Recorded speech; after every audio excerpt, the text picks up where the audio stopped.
Good morning students. आज है 24 मई 2020। इस सेशन में हम पढ़ेंगे 24 मई 2020 के मोस्ट इम्पॉर्टेंट करंट अफेयर। सबसे पहले जिन बच्चों ने इस चैनल को सब्सक्राइब नहीं किया, प्लीज़ वो चैनल को सब्सक्राइब करें, और जिसे चाहिए वीडियो के PDF, डेली वीडियो की डेली PDF, प्लीज़ वो ज्वाइन कीजिए हमारा टेलीग्राम ग्रुप जिसका नाम है विशेषदीप जी के क्लासेस। तो बात करेंगे हम आज के पहले क्वेश्चन की। हाल ही में खनिज कानून संशोधन विधेयक किस सदन में पारित किया गया है? तो बेटा ये बिल अब पास हो चुका है लोकसभा में।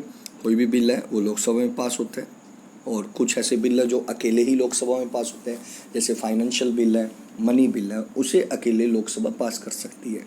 लेकिन ये जो बिल है इसे पहले लोकसभा पास करेगी, फिर राज्यसभा, और फिर कौन पास करेगी? प्रेसिडेंट, और फिर ये क्या बन जाएगा? ये एक्ट बन जाएगा। ठीक है, तो इसको पास किया है लोकसभा ने। लोकसभा की बात की जाए तो इसका जो जिक्र है वो कॉन्स्टिट्यूशन के आर्टिकल 81 में है। तो लोकसभा की जो डिटेल है किस आर्टिकल में है? 81 में है। लोकसभा की बात की जाए तो लोकसभा में मैक्सिमम 552 सीटें हैं और मिनिमम 545। तो मैक्सिमम 552, मिनिमम 545। इंडिया में पहली बार लोकसभा के जो इलेक्शन है वो 1952 में हुए थे, 1952 में। और पहले लोकसभा के पहले स्पीकर बने थे गणेश वासुदेव मावलंकर। तो गणेश वासुदेव मावलंकर पहली लोकसभा के पहले स्पीकर बने थे। ठीक है, अभी ये आपने पॉइंट्स याद रखने हैं। ये बिल क्यों पास किया गया है? तो जो खनिज को लेकर, माइनिंग को लेकर पुराना एक्ट था 1957 और एक्ट 2015। तो 1957 और 2000 जो 15 एक्ट था उसमें कुछ चेंजेस करने हैं, इसलिए ये बिल पास किया गया है। बढ़ते हैं आगे और देखते हैं नेक्स्ट क्वेश्चन को। निकट भविष्य में भारत में कोई भी खेल प्रतियोगिता न आयोजित होने की घोषणा किसने की है? तो अभी अनाउंसमेंट किया गया कि इंडिया में कोई भी ऐसी स्पोर्ट्स टूर्नामेंट वगैरह नेशनल और इंटरनेशनल ना करवाया जाए। तो इसकी अनाउंसमेंट की है किरण रिजिजू जी ने। ठीक है, जैसे कि इन दिनों में कौन सा खेल होना था? IPL। तो अब IPL नहीं होगा, शायद नेक्स्ट ईयर ही हो। तो ऐसी घोषणा की गई है केंद्र सरकार के द्वारा, यानी कि किरण रिजिजू जी ने। Next question. वित्त मंत्री ने हरित ऊर्जा उपकरणों के आयात शुल्क में कितने % की वृद्धि की घोषणा की है? फाइनेंस मिनिस्टर कौन है? निर्मला सीतारमण। और ये अनाउंसमेंट की गई है बेटा 20% की। कितने की? 20% जो है वो इंक्रीज किया गया है। नेक्स्ट क्वेश्चन देखते हैं। किस केंद्रीय मंत्री ने इग्नू के ऑनलाइन MA कार्यक्रम की शुरुआत की है? तो इग्नू का फुल फॉर्म क्या है? याद रखना, इग्नू का फुल फॉर्म है Indira Gandhi national open university. Indira Gandhi national open university जो 1985 में बनी थी, और इसकी जो अनाउंसमेंट की है रमेश पोखरियाल जी ने की है। रमेश पोखरियाल जी कौन से मिनिस्टर हैं? HRD मिनिस्टर हैं, ये आपने याद रखना है। ठीक है, तो नरेंद्र मोदी जी PM हैं, अमित शाह होम मिनिस्टर हैं, राजनाथ सिंह डिफेंस मिनिस्टर हैं। आगे बढ़ते हैं। दुनिया का दूसरा सबसे बड़ा PPE किट निर्माता देश कौन बना है? तो मैं बता चुका हूँ कि PPE किट क्या होती है कि जब कोविड-19 के पेशेंट का ट्रीटमेंट किया जाता है उस समय डॉक्टर और नर्सिज इसका क्या करती हैं? उपयोग करती हैं। तो पहले नंबर पर चाइना है इसके निर्माण में, और हमारे लिए प्राउड की बात है कि दूसरे नंबर पर कौन आ चुका है? दूसरे नंबर पर आ चुका है इंडिया।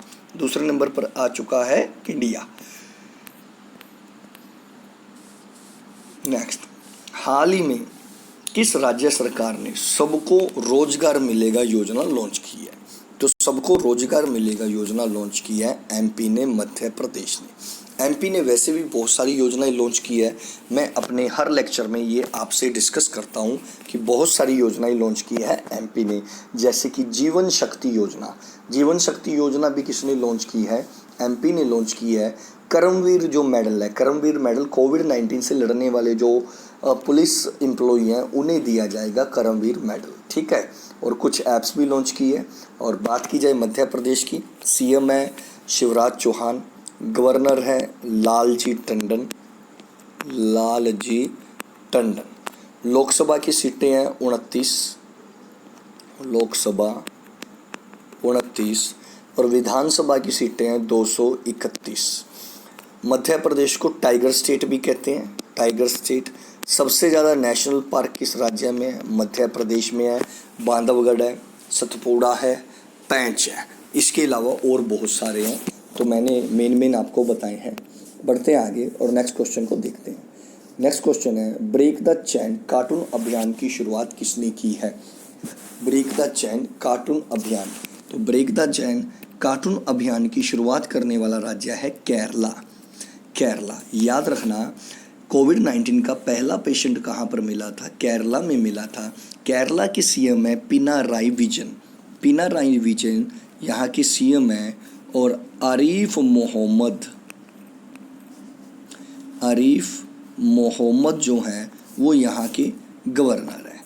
केरला की बात की जाए, लोकसभा की सीटें हैं 20 और विधानसभा की सीटें हैं 141। कम्युनिस्ट पार्टी की यहाँ पर सरकार है। केरला में कौन सा डांस किया जाता है, ये भी बहुत बार पूछा जाता है, तो याद रखना कथकली। मोहिनी अट्टम कहाँ किया जाता है? मोहिनी अट्टम, तो मोहिनी अट्टम भी केरला में किया जाता है। अगर आपसे पूछा जाए बेम्बोनाड लेक कहाँ पर है?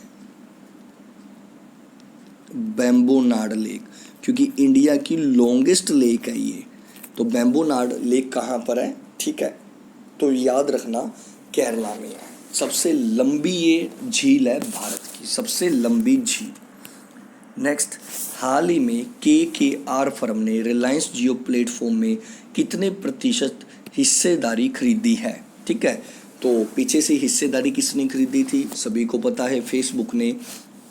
तो ये 2.32% की हिस्सेदारी खरीदी है KKR फर्म ने रिलायंस जियो प्लेटफॉर्म में। ठीक है, तो ये इंडियन रुपीज़ में है 11,367 करोड़ रुपए की, 11,367। जबकि फेसबुक ने कितनी खरीदी थी? 9.99% की। आपने कमेंट बॉक्स में बताना है कि KKR का फुल फॉर्म क्या है। कमेंट बॉक्स में बताना है KKR का फुल फॉर्म क्या है। किस राज्य सरकार ने बुखार क्लिनिक की शुरुआत की है? तो बुखार क्लिनिक की शुरुआत की है मध्य प्रदेश ने। तो बहुत कुछ इन दिनों में मध्य प्रदेश में लॉन्च हुआ है। एक लेक्चर में मैं ये सारी की सारी जितनी मध्य प्रदेश की स्कीमें हैं आपसे डिस्कस करूँगा, तो बहुत जल्द वो मैं लेक्चर लेकर आऊँगा आपके लिए। बढ़ते हैं नेक्स्ट क्वेश्चन की तरफ। नेक्स्ट क्वेश्चन, हाल ही में किसने ताइवान के राष्ट्रपति के रूप में दोबारा शपथ लिया, मतलब सेकंड टाइम वो राष्ट्रपति बने हैं? तो उनका नाम है त्साई इन वेन। क्या नाम है? Tsai in when. ताइवान की क्या कैपिटल है? ताइपाई। ताइपाई। और ताइवान की करेंसी क्या है? तो ये आपने कमेंट बॉक्स में बताना है कि क्या करेंसी है ताइवान की। नेक्स्ट क्वेश्चन की तरफ बढ़ते हैं। विश्व मौसम विज्ञान दिवस 2020 का थीम क्या रखा गया है? तो मैं ये आपसे डिस्कस कर रहा हूँ, विश्व विज्ञान मौसम दिवस। तो सबसे पहले याद रखना, इसका जो थीम है वो है क्लाइमेट एंड वाटर। क्या थीम है? Climate and water. आपने बताना है कि वर्ल्ड जो मेट्रोलॉजिकल डे है ये कब सेलिब्रेट किया जाता है, तो ये आपने बताना है कि कब सेलिब्रेट किया जाता है। आगे बढ़ेंगे। भारतीय रिजर्व बैंक ने अपना आरआर घटाकर कितना कर दिया? तो ये हम डिस्कस कर चुके हैं कि आरआर कर दिया गया है 3.35%। कितना? 3.35% कर दिया गया है आरआर। बढ़ते हैं और अब हम अपने देखेंगे बेटा प्रीवियस क्वेश्चनों को, कि कुछ क्वेश्चन ऐसे मैं आपको डिस्कस करवाता हूं जो लास्ट 3 मंथ के हैं, जिसमें कुछ प्रीवियस करंट भी होते हैं प्लस स्टैटिक्स भी होते हैं, उन पर हम फोकस करेंगे। ठीक है बेटा, तो सबसे पहला क्वेश्चन है आपके सामने, इम्फाल किस स्टेट की राजधानी है? इम्फाल। तो पहला क्वेश्चन है आपके सामने, इम्फाल की राजधानी, और इम्फाल किसकी राजधानी है? तो यहाँ पर गलती से सॉरी देश लिखा गया, वैसे तो स्टेट की राजधानी है। इम्फाल मणिपुर की राजधानी है। ठीक है, तो मणिपुर की क्या कैपिटल है? इम्फाल। ठीक है, और असम की क्या कैपिटल है? तो दिसपुर। सिक्किम की क्या कैपिटल है? तो गैंगटॉक। और त्रिपुरा की क्या कैपिटल है? ये आपने कमेंट बॉक्स में बताना है कि त्रिपुरा की कैपिटल क्या है। गुजरात की राजधानी क्या है? तो गुजरात की राजधानी है बेटा गांधीनगर। क्या राजधानी है? गांधीनगर। वहीं बात की जाए अहमदाबाद, तो अहमदाबाद किस नदी के किनारे है? तो याद रखना साबरमती नदी के किनारे है अहमदाबाद। और यहीं पर गुजरात में एक और शहर है सूरत। तो सूरत किस नदी के किनारे है? तो तापी नदी के किनारे सूरत, सूरत तापी नदी के किनारे है। बढ़ते हैं आगे और देखते हैं स्टैचू ऑफ यूनिटी किस शहर में है। तो बेटा ये शहर नहीं, नर्मदा नदी के किनारे है। किस नदी के किनारे है? नर्मदा नदी के किनारे है statue of unity. Next question, statue of unity के मूर्तिकार कौन है? मूर्तिकार है राम बी सुतार। याद रखना बेटा, राम बी सुतार।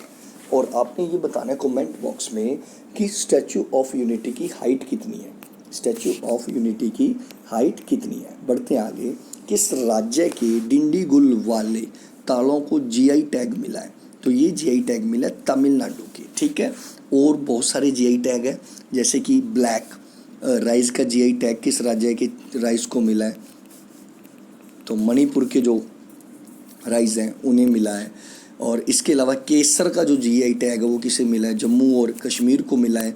तो मैं ये सारे आपसे डिस्कस कर चुका हूँ और एक लेक्चर लेकर आऊँगा जिसमें मैं आपसे सारे जीआई जो टैग है वो डिस्कस करूँगा। किस राज्य की कंधमाल हल्दी को जीआई टैग मिला है? तो बेटा कंधमाल हल्दी है उड़ीसा की, उड़ीसा को ये जीआई टैग मिला है। आगे, किस राज्य की दार्जिलिंग टी और वाइट टी को जीआई टैग मिला है? तो ये है बेटा वेस्ट बंगाल। वेस्ट बंगाल में दार्जिलिंग की टी फेमस है और कहा जाता है कि ये लगभग 1.5 लाख रुपए किलो है। कहा जाता है लगभग 1.5 लाख रुपए किलो है। किस राज्य की तिरूर बीटल लीफ को जीआई टैग मिला है? तिरूर बीटल लीफ, ठीक है बेटा। तो कमेंट बॉक्स में आपने बताना है किस राज्य की तिरूर बीटल लीफ को जीआई टैग मिला है। ये क्वेश्चन मैं आप पर छोड़ रहा हूँ। नागालैंड की क्या कैपिटल है? तो नागालैंड की कैपिटल है कोहिमा। शिलोंग किसकी कैपिटल है? मेघालय की कैपिटल है शिलोंग। असम किसकी कैपिटल है? असम की क्या कैपिटल है? दिसपुर। तो कमेंट बॉक्स में बताना है आइजवाल किसकी कैपिटल है? आइजोल किसकी कैपिटल है? असम के राज्यपाल यानी कि गवर्नर कौन है? असम के हैं जगदीश मुखी और असम के सीएम है सर्बानंद सोनोवाल। तो आपने बताना है आनंदीबेन पटेल और लालजी टंडन कहाँ के गवर्नर हैं। मैं बहुत बार डिस्कस कर चुका हूँ। नेक्स्ट क्वेश्चन है गैंगटॉक कहाँ की कैपिटल है? तो गैंगटॉक कैपिटल है बेटा सिक्किम की। कहाँ की? सिक्किम। अरुणाचल प्रदेश की क्या कैपिटल है? कमेंट बॉक्स में बताइए अरुणाचल प्रदेश की क्या कैपिटल है। आगे बढ़ते हैं, त्रिपुरा के राज्यपाल कौन है? त्रिपुरा की राज्यपाल, तो त्रिपुरा की राज्यपाल है रमेश बैस। कौन है? रमेश बैस। कहाँ के राज्यपाल है? त्रिपुरा। बढ़ते हैं आगे, किस राज्य की गुर्ग अरेबिक कॉफ़ी को जीआई टैग मिला है? हाँ बेटा, तो ये अभी मिला है। किस राज्य की गुर्ग अरेबिक कॉफ़ी को जीआई टैग? कर्नाटका, तमिलनाडु, असम या केरला? तो मेरे को जल्द से जल्द कमेंट बॉक्स में बताइए किस राज्य की ये कॉफ़ी। मैं फिर कह रहा हूँ जीआई टैग पर आपके लिए मैं एक अच्छा सा वीडियो लेकर आऊँगा, ठीक है। और बहुत जल्द वो वीडियो आपके लिए आने वाला है। तो आगे बढ़ते हैं और नेक्स्ट क्वेश्चन को देखते हैं। नेक्स्ट क्वेश्चन, किस राज्य की सिरसी सुपारी को जीआई टैग मिला है? तो ये भी आपने बताना है किस राज्य की सिरसी सुपारी को जीआई टैग मिला है। इन दिनों में बहुत सारे जीआई टैग दिए जा रहे हैं और इसीलिए मैं वो वीडियो तैयार कर रहा हूँ कि जिसमें 2019 और 20 के मैं आपको सारे के सारे जीआई टैग कवर करवा दूंगा। लास्ट क्वेश्चन, भारत सरकार ने 10 बैंकों का विलय किया है। विलय यानी कि उन्हें मर्ज किया है। अब मर्ज होकर कितने बड़े बैंक बन जाएंगे? तो ये बन जाएंगे 4। भारत का सबसे बड़ा बैंक है एसबीआई। एसबीआई के बाद होगा दूसरे नंबर पर पीएनबी। पीएनबी के बाद होगा बीओबी, बैंक ऑफ बड़ौदा। और चौथे नंबर पर जो बना है वो है कैनरा बैंक। कैनरा बैंक याद रखना, अभी कैनरा बैंक में एक बैंक अभी मर्जन किया गया है, सिंडिकेट बैंक। तो ये 4 बड़े बैंक हमारे देश के हैं। तो ये थे 24 मई 2020 के मोस्ट इम्पॉर्टेंट करंट अफेयर। और अभी थोड़ी देर में 25 मई 2020 के मोस्ट इम्पॉर्टेंट करंट अफेयर मैं अपलोड कर दूंगा। तो बेटा आपको ये अगर वीडियो अच्छा लगा हो तो प्लीज़ कमेंट कीजिएगा, वीडियो को ज़्यादा से ज़्यादा लाइक कीजिएगा, शेयर कीजिएगा। जय हिंद, वंदे मातरम।